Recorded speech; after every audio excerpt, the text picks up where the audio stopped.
الله الرحمن الرحيم نحمده ونصلي على رسوله الكريم أما بعد أعوذ بالله من الشيطان الرجيم بسم الله الرحمن الرحيم لا يكلف الله نفسا إلا وسعها وقال الله تبارك وتعالى في موضع آخر يريد الله بكم اليسر ولا يريد بكم العسر صدق الله العظيم وقال النبي صلى الله عليه وسلم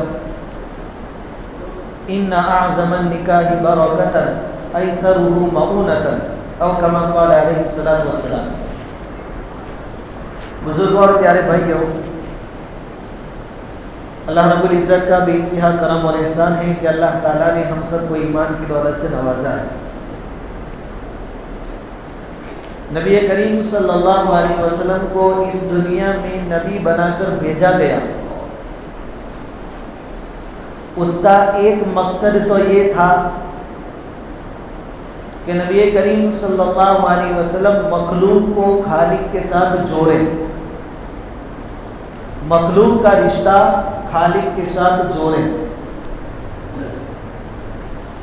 تو دوسرا مقصد یہ بھی تھا کہ انسانوں نے خود جو رسم و رواج کا بوجھ اپنے اوپر لاد لیا ہے، اس بوجھ سے انسانوں کو نجات دلائے. چنانچہ اسلام سے پہلے لوگوں نے ایسے ایسے رسم و رواج گھڑ لیے تھے، بنا لیے تھے کہ انسان ان رسم و رواج کو پہنچ نہیں پاتا تھا، برداشت نہیں کر سکتا تھا. لیکن چونکہ سماج اور معاشرے میں لوگوں کے سامنے رہنا ہے، ساتھ میں رہنا ہے، تو مجبوراً بادل ناخواستہ ان رسم و رواج کو اپناتا تھا، رسم و رواج پر عمل کرتا تھا. لیکن اللہ رب العزت نے قرآن کریم میں ایسی چیزوں سے منع فرمایا اور یوں ارشاد فرمایا کہ جو چیزیں تم نہیں کر سکتے، جن چیزوں کی تمہارے اندر طاقت نہیں ہے، خواہ مخواہ ان چیزوں کو مت کرو. لا یکلف اللہ نفسا الا وسعها، طاقت سے باہر کی چیزوں کا اللہ تعالیٰ کسی کو مکلف نہیں بناتا. اللہ تعالیٰ نے بندوں پر، انسانوں پر آسانیاں بیان کی ہے، آسانیاں پیدا فرمائی، دشواریاں اور تنگیاں نہیں ہیں. اس لیے دوسری جگہ اللہ رب العزت نے ارشاد فرمایا یرید اللہ بکم اليسر، اللہ تو تمہارے ساتھ آسانی چاہتا ہے، ولا یرید بکم العسر، تمہارے ساتھ تنگی اور سختی نہیں چاہتا. شریعت کا حکم میں بھی نہیں. اس لیے کسی ایسی عبادت کا مکلف اللہ تعالیٰ نے ہمیں نہیں بنایا جو ہم نہ کر سکتے ہو، بلکہ عبادات کو اللہ رب العزت نے ایک دم فری آف چارج رکھا. نماز پڑھنے آئیں گے آپ کو روپیہ بھی دینا نہیں پڑے گا،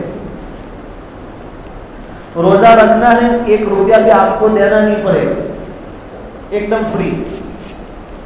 کچھ عبادتیں پیسوں والی رکھی ہے لیکن وہ بھی بالکل معمولی.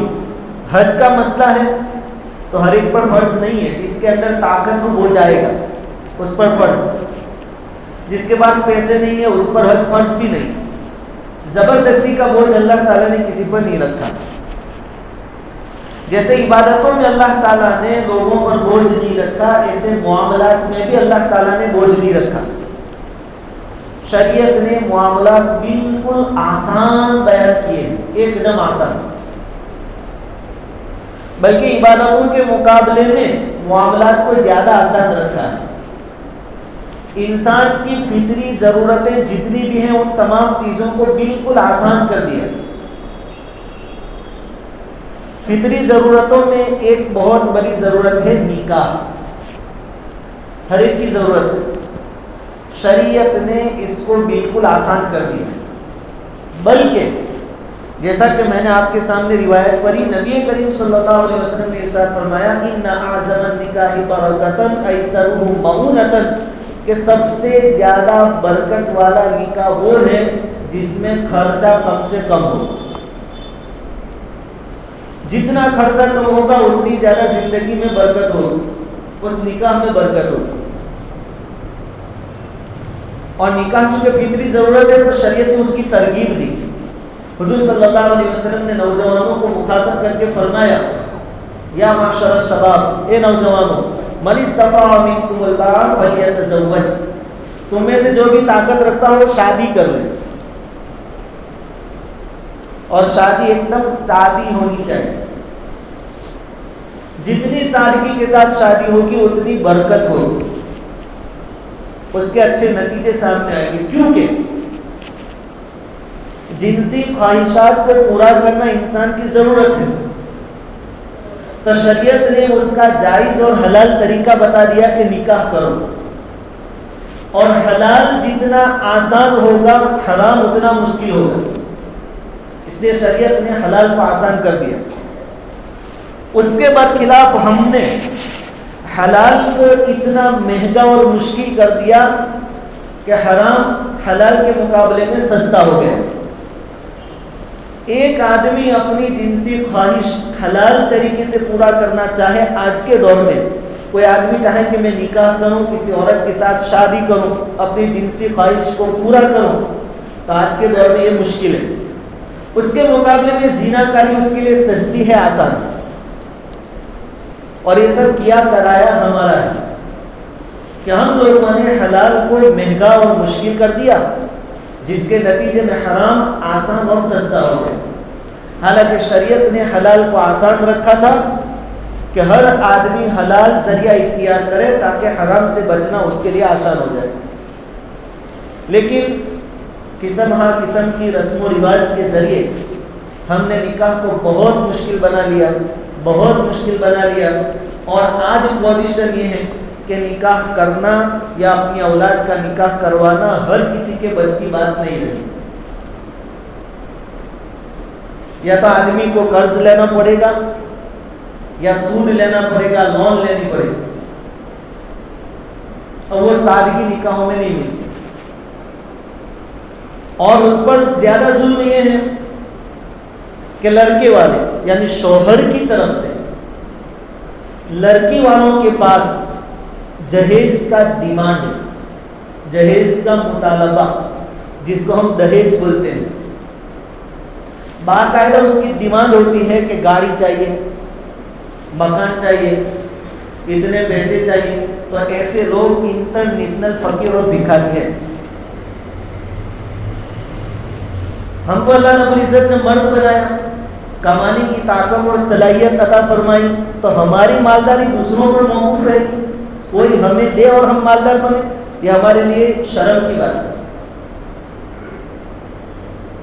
ہمیں اس بات کا اندازہ نہیں ہے کہ لڑکیوں کے ماں باپ کس طریقے سے اپنی لڑکیوں کو پالتے پوستے ہیں۔ جب 18-20 سال کی ہو جاتی ہے تو آپ کے نکاح میں دے دیتے ہیں، اپنی جگر کا ٹکڑا تمہارے حوالے کر دیا، لیکن ساتھ میں تم ان کے پاس گاڑی مانگ رہے ہو، پیسے کی ڈیمانڈ کر رہے ہو، مکان مانگ رہے ہو۔ یہ ہمارے لیے بڑی شرم کی بات ہے۔ شریعت نے ان چیزوں سے منع فرمایا ہے۔ جہیز شریعت میں جائز ہی نہیں ہے۔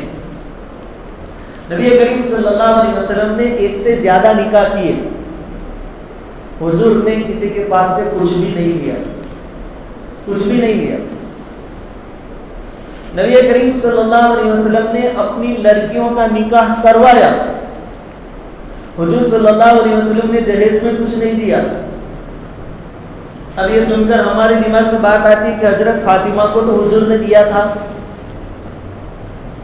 تو یاد رکھنا حضرت فاطمہ رضی اللہ تعالیٰ عنہ کو اولاً حضور نے جو دیا تھا وہ معمولی چیزیں تھیں، بستر تھا، تکیہ تھا، مشکیزہ تھا، گھریلو ضرورت کی چیزیں تھیں، گاڑی اور گھوڑے نہیں دیے۔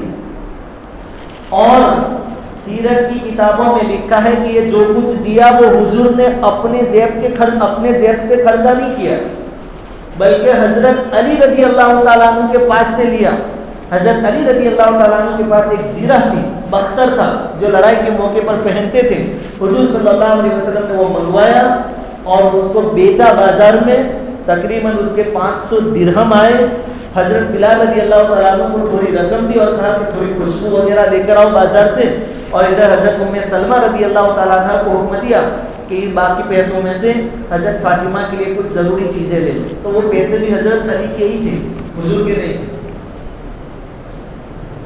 حضور نے نہ دیا ہے نہ لیا ہے. حضور کے سامنے صحابہ کرام رضوان اللہ تعالی علیہم اجمعین کی شادیاں ہوئی, ان کے نکاح ہوئے. کسی صحابی نے دہیج میں جہیز میں کوئی چیز نہیں دی. صحابہ کرام کے بعد جو اللہ کے بندے تھے, تابعین تبع تابعین اللہ والے, انہوں نے بھی کچھ لیا دیا نہیں.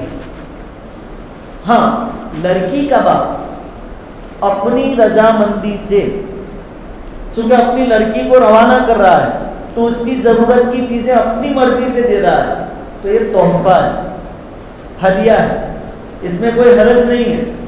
لیکن ہدیے میں اور جہیز میں فرق ہے. ہدیہ مانگا نہیں جاتا, جہیز مانگا جاتا ہے. ہدیے کی امید نہیں رکھی جاتی, جہیز کی امید رکھی جاتی ہے. ہدیہ کسی سماجی دباؤ کی وجہ سے نہیں دیا جاتا, جہیز سماجی دباؤ کی وجہ سے دیا جاتا ہے کہ اگر میں نہیں دوں گا تو میری باتیں ہو, اور ہوتا بھی ہے. تھوڑے دنوں پہلے آپ نے دیکھا ہوگا احمد آباد کی لڑکی عائشہ, جس نے ندی میں کود کر اپنی جان دے دی. اس کا مسئلہ کیا تھا؟ تو اس کے شوہر نے اور سسرال والوں نے اس کے پاس جہیز مانگا تھا. فقہاء کرام نے مسئلے کے اعتبار سے جہیز کو رشوت قرار دیا ہے, اور رشوت لینا دینا دونوں حرام ہے. نبی کریم صلی اللہ علیہ وسلم کا ارشاد ہے, الراشی والمرتشی کلاہما فی النار, رشوت لینے والا اور دینے والا دونوں جہنم میں جائے گا. لینے کا تو کوئی سوال آتا ہی نہیں ہے, جائز ہی نہیں. مجبوری میں دینا پڑے تو وہاں گنجائش ہے, وہ بھی مجبوری کی وجہ سے. تو جہیز شریعت کی نظر میں ایک لعنت ہے, رشوت کے حکم میں ہے, بہت بڑا گناہ ہے. اور اس کی وجہ سے اخباروں کی رپورٹ آپ پڑھیں گے تو 2012 سے 2015 کے بیچ میں, یعنی فقط 3 سال کے تھوڑے سے عرصے میں 42,770 لڑکیوں کی موت ہوئی. ان کو مار دیا گیا سسرال والوں کی طرف سے, جہیز نہ لانے کی وجہ سے یا کم لانے کی وجہ سے. اور تقریباً 3 لاکھ کیس عدالتوں میں پینڈنگ ہے ان مسئلوں میں, کہ جن میں لڑکی اپنے گھر سے کچھ لائی نہیں, یا لائی تو تھوڑا لائی, اس پر سسرال والوں نے اس کو ستایا, اس پر ظلم کیا. ظلم سے بچنے کے لیے لڑکیوں نے مقدمہ دائر کیا عدالتوں میں. اور یہ کون لے رہا ہے؟ اسلام کے ماننے والے, نبی کریم صلی اللہ علیہ وسلم کی امتی. یہ ایک مسلمان کی شان نہیں ہو سکتی. ایسی مالداری کسی کام کی نہیں ہے جو دوسروں کے کندھوں پر بوجھ بنے. ایک باپ اپنا جگر کا ٹکڑا آپ کو دے رہا ہے اور ساتھ میں آپ بھیک مانگ رہے ہیں, یہ مسلمانوں کی غیرت کے خلاف کام ہے.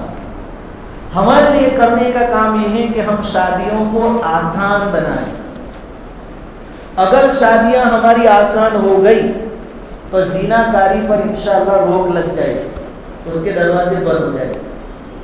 نبی کریم صلی اللہ علیہ وسلم کا ارشاد ہے کہ 3 چیزوں میں جلدی کرو. اس میں ایک چیز ارشاد فرمائی کہ جنازہ حاضر ہو تو نماز پڑھ لو, نماز کا وقت ہو گیا ہو تو نماز پڑھ لو. اور تیسرے نمبر پر یہ کہ مناسب رشتہ ملے تو جلدی سے شادی کرا دو. اب باپ چاہتا بھی ہے کہ لڑکی نوجوان ہے شادی کرا دو, لیکن پیسوں کا مسئلہ ہے, باپ مجبور ہے. وقت پر شادی نہ ہونے کی وجہ سے کئی لڑکیاں غلط کاموں میں جا رہی ہیں, بلکہ غیروں کے ساتھ بھاگ رہی ہیں. اس کے ذمہ دار کون؟ ہم لوگ. محض رسم و رواج. بہت سارے لوگ وہ ہیں جن کو اللہ نے دیا ہے, ٹھیک ہے اللہ نے دیا ہے, اپنی لڑکیوں کو دیں شادی کے وقت, لیکن اس کا دکھاوا کرنا, اس کو گھر کے باہر رکھنا تاکہ لوگ اس کو دیکھنے آئے. اب ذرا اندازہ لگائیے, آپ کو تو اللہ نے دیا تھا, آپ نے اپنی بیٹی کو دیا, لیکن کسی غریب کی لڑکی اس کو دیکھے گی تو اس کے دل پر کیا گزرے گی, اس کے ماں باپ پر کیا گزرے گی. کیوں ہم لوگوں کے دل توڑے؟ تو ہمارے نوجوانوں کے لیے بہت بڑا سبق یہ ہے کہ ہم اسلام کے لیے اتنی قربانی دیں کہ ہم کل اٹھ کے کسی کے داماد بنیں گے لیکن ہم کسی پر بوجھ نہ بنیں. جن کو اللہ رب العزت نے دیا ہے وہ بھی ایک کام کریں کہ اگر آپ کی لڑکی ہے تو شریعت اور سنت کے مطابق اس کو رخصت کریں. اس میں دو چیزیں. پہلی چیز دونوں پارٹی کے لیے, دلہا دلہن دونوں کے لیے, کہ نکاح مسجد میں کریں. حضور صلی اللہ علیہ وسلم نے صراحتاً ارشاد فرمایا عالموا بالنکاح, نکاح کا اعلان کرو, واجعلوہ فی المساجد, اور نکاح مسجدوں میں پڑھو. حضور کے ایک ایک ارشاد میں بہت حکمتیں ہیں. مسجد کے نکاح میں اور منڈپ کے نکاح میں کتنا فرق ہے ہم سب جانتے ہیں. یہ وہ مسجد ہے جس میں اللہ کی نورانی مخلوق ہوتی ہے, فرشتے ہوتے ہیں. جب نکاح کے بعد دعا ہوتی ہے کہ اللہ اس جوڑے میں برکت عطا فرما, محبتیں پیدا فرما, تو اس دعا پر فرشتے آمین کہتے ہیں. مسجدوں میں وہ شور شرابہ نہیں ہوتا تو وہاں ہوتا ہے منڈپ میں. مسجدوں میں صرف مرد ہوتے ہیں, عورتیں نہیں ہوتی, یعنی لعنت کے کام مسجدوں میں نہیں ہوتے. فرشتوں کی آمین نصیب ہوتی ہے جس سے دعائیں قبول ہوتی ہے اور ان میاں بیوی کی زندگی میں چین اور سکون نصیب ہوتا ہے. اس کے بجائے آپ وہاں منڈپ میں اسٹیج پر اگر نکاح کرتے ہیں تو اس کی خرافات کتنی آپ کو معلوم ہے. ادھر نکاح کا خطبہ ہو رہا ہوتا ہے, اللہ کا قول سنایا جاتا ہے, نبی کی باتیں سنائی جاتی, لیکن کسی کا دھیان نہیں ہوتا. وہی شور شرابہ, عورتیں بھی ہیں, مرد بھی ہے, پٹاخے بھی پھوڑ رہے ہیں, شور و گل بھی ہے. وہاں فرشتوں کی آمین کیسے نصیب ہوتی ہے؟ اور بھی بہت ساری حکمتیں ہیں. تو سب سے پہلی بات کہ نکاح ہم مسجدوں میں کرنے والے بنے سادگی کے ساتھ. دوسری بات کہ بارات کا کھانا بن کر شادی کے دن لڑکی والوں کا کھلانا ثابت نہیں. حضور صلی اللہ علیہ وسلم نے اتنے نکاح کیے لیکن حضور بارات لے کر نہیں گئے. حضور کی لڑکیوں کی بارات گھر نہیں آئی ہے بلکہ حضور نے اپنی لڑکیوں کو روانہ کیا ہے بارات کا کھانا بن کر. یہ کھانا خوشی کا کھانا کیسے ہو سکتا ہے؟ جس ماں باپ نے اپنے جگر کے ٹکڑے کو آج روانہ کرنا ہے, لڑکی اپنے ماں باپ سے جدا ہونے والی ہے, بھائی اپنی بہن سے الگ ہونے والا ہے, بہن اپنی بہن سے الگ ہونے والی ہے, رشتہ دار اپنے رشتہ دار لڑکی سے الگ ہونے والے ہیں. ان کے لیے تو غم کا دن ہے. ان کے پاس کون سی خوشی ہے؟ ہاں ایک اطمینان ہے کہ جو ذمہ داری تھی وہ پوری ہو گئی, لیکن ان کے لیے تو غم کا دن, اور اوپر سے بوجھ کہ کھانا کھلانا پڑے. یہ بھی ایک غیرتی کی بات ہے. تو پہلا تو ہم یہ کریں کہ بارات کے کھانے پر پابندی, اور دوسرا اگر اللہ تعالیٰ نے لڑکے والوں کو دیا ہے, اور اصل تو اسی کو کرنا چاہیے, خوشی اس کے لیے, کھانا آبادی اس کی ہے کہ اس کے گھر میں ایک فرد آ رہا ہے باہر سے, تو اس کو چاہیے کہ شادی کے دوسرے دن ولیمہ کھلائے.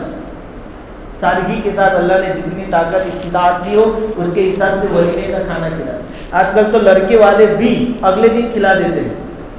وہاں مسئلہ یہ آتا ہے کہ اگر ولیمہ کھلائیں گے تو ٹیبل نہیں رکھ پائیں گے, کھلا کر پیسے بھی تو لینے ہیں, اس لیے ولیمہ نہیں کھلایا.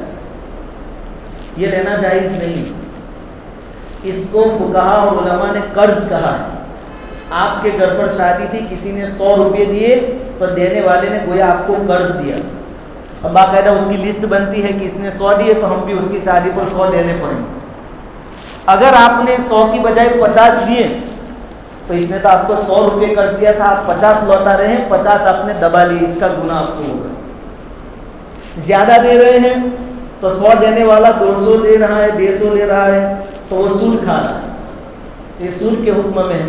تو یہ بارات کی جو لعنت ہے اس کو ختم کرنا چاہیے, نکاح کو سادہ کرنا چاہیے, نکاح کی مجلسیں مسجدوں میں منعقد ہونی چاہیے, اور رسم و رواج کے بارے میں کون کیا کہے گا اس کی پرواہ نہیں کرنی چاہیے. کیونکہ ہمارے اوپر جو مصیبتیں آتی ہیں, ہمارے گھر میں ہم کیسے کھاتے پیتے کوئی اور دیکھنے نہیں آتا. کہے گا تو کہے گا, 2-5 دن باتیں ہوگی, لیکن کل اللہ رب العزت کے سامنے اور اس کے نبی کے سامنے تو رسوائی ہماری نہیں ہوگی. ہم کیوں کسی کے خوف سے اور کسی کے ڈر سے لون لے کر بیٹیوں کی شادی کریں؟ کیوں کسی سے ہم ڈریں؟ ہم خود کماتے اور کھاتے ہیں. تو رسم و رواج کے اعتبار سے کون کیا کہے گا اس کی ذرہ برابر پرواہ نہ کریں. اور لڑکے والے جہیز تو بالکل نہ لیں. جائز نہیں ہے۔ لڑکی کا باپ اپنی سہولت سے اپنی طاقت کے مطابق جو کچھ دیتا ہے اس کی مالک بھی لڑکی ہے۔ اس لیے اس معاملے کو تھوڑا سوچنے کی ضرورت ہے، اس پر غور و فکر کرنے کی ضرورت ہے کہ ہماری ناجائز ڈیمانڈ کی وجہ سے کئی لڑکیاں گھروں پر بیٹھی ہیں، نکاح کا وقت ہو گیا پھر بھی ان کا نکاح نہیں کر پا رہے ہیں ماں باپ، کئی لڑکیاں غلط کاموں میں مبتلا ہو رہی ہیں، کئی لڑکیاں آتم ہتیا یعنی خودکشی کر رہی ہیں۔ ہمارے ذریعے کسی کا گھر نہ اجڑے اس کی فکر کرنے کی ضرورت ہے۔ اللہ رب العزت کئی سنی باتوں پر عمل کی